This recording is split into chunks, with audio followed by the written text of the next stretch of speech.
চলো বিশ্ববিদ্যালয় ভর্তি পরীক্ষার ক্ষেত্রে মিসকনসেপশন নাম্বার 1 নিয়ে কথা বলা যাক। অনেক স্টুডেন্ট মনে করি যে ইংলিশে পাশ করলে আসলে ইউনিভার্সিটির চান্স নিশ্চিতভাবে পাওয়া যায়।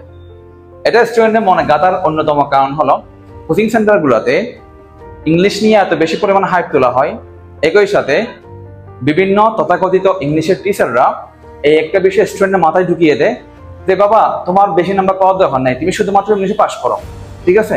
ইংলিশে পাশ করলেই তুমি বিশ্ববিদ্যালয়ে চান্স পেয়ে যাবো, ইংলিশে পাসটাই এনাফ, পাশ করলেই হয়ে যাবে, তোমার আর কিছুই করার প্রয়োজন নাই, তুমি শুধুমাত্র 5 নাম্বারটা তোলো, 30-এর মধ্যে 8 পাও, আর কোনো কিছু পাওয়া লাগবে না। এটা একটা স্টুডেন্টের জীবন ধ্বংস করার জন্য এনাফ। এই কথাটা বিশ্ববিদ্যালয়ের না দেখার জন্য এটা এনাফ। কিভাবে? চলো আমরা একটা প্রমাণ দেখি।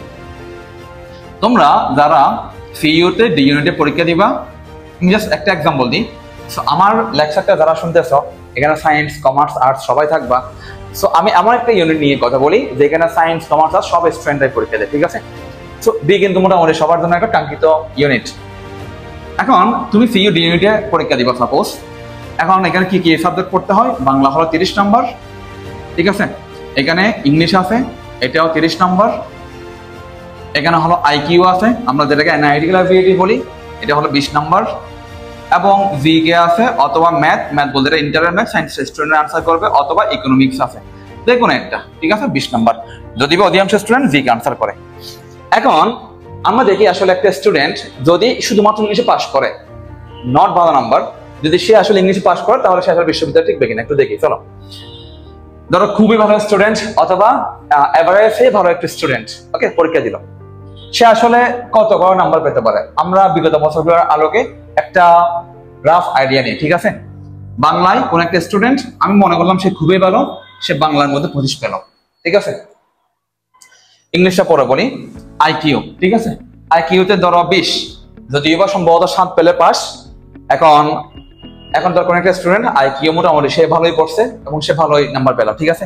মনে করলাম সে এখানে 15 পেল, ওকে?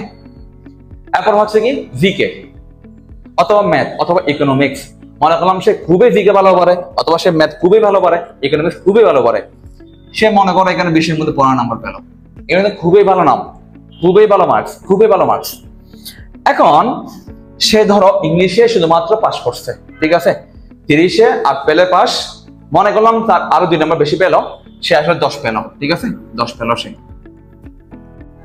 আচ্ছা দেখো তো, যদি সে ইংলিশে শুধুমাত্র পাস করে, যদি সে 10টা নাম্বার পায়, ধরো তার টোটাল নাম্বার হয় কত? 15 30 আর 10 কত? 40 40 আর 25 65, সে কিন্তু টোটাল 65 পেল। এখন আমার প্রশ্ন, সে কি চান্স পাইছে? তোমাদের আনসার কি? Yes or no? আচ্ছা, আনসার তোমার কাছে থাক, সে চান্স পাইছে নাকি পায় নাই, ওকে? যদি ভুলে পেয়েও থাকে, সে কি কোনো ভালো সাবজেক্ট পাবে? ভালো সাবজেক্ট বলতে আমি সমাজের দৃষ্টিতে ভালো সাবজেক্টকে মিন করতেছি, ওকে? এখন একটা জিনিস খেয়াল করো তো, বাংলায় সে 30-এ 25 নাম্বার পেল, এটা কিন্তু 80% প্লাস নাম্বার, 80% প্লাস নাম্বার। আইকিউতে সে যে 20-এর মধ্যে 15 পেল, এটাও অলমোস্ট 80% নাম্বার।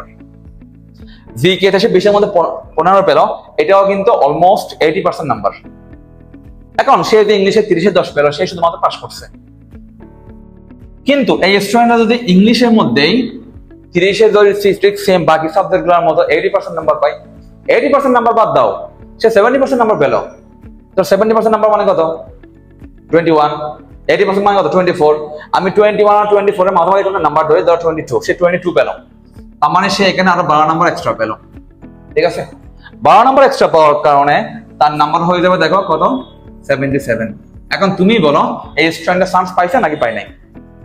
সুতরাং আমাদেরকে এই মস্তক থেকে বের হয়ে আসতে হবে যে শুধুমাত্র আমি ইংলিশে পাস করব, আমি বাংলা, আইকিউ, ম্যাথ অথবা জিকে তে খুব ভালো নাম্বার পাবো, 80% নাম্বার পাবো, কিন্তু ইংলিশে শুধু পাস করবো, আমাদেরকে এই মস্তক থেকে বের হয়ে আসবে।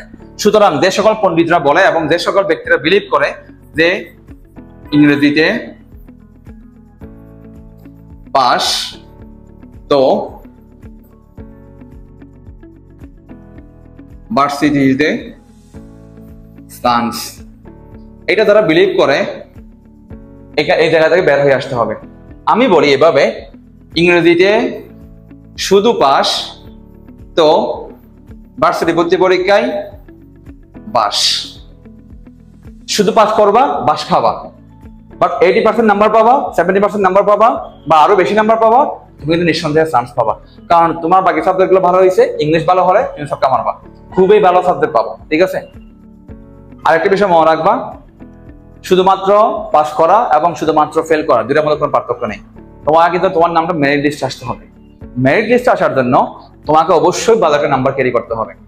সাপোজ তুমি 40 পাইছো, তুমি তো পাস করছো, তোমার পজিশন হবে 5302, তুমি কি চান্স পাবা? যতটুকু সিটে আছে ততটুকুই চান্স পাবে। কিছু স্টুডেন্ট ভর্তি না হলে ওয়েটিং থেকে আসবে, বাট তুমি কিন্তু চান্স পাবা না। ইংলিশ পাস দিয়ে আসলে কিছুই হবে না। এই মিসকনসেপশন এখানে না থেকে জেরে ফেলে দাও।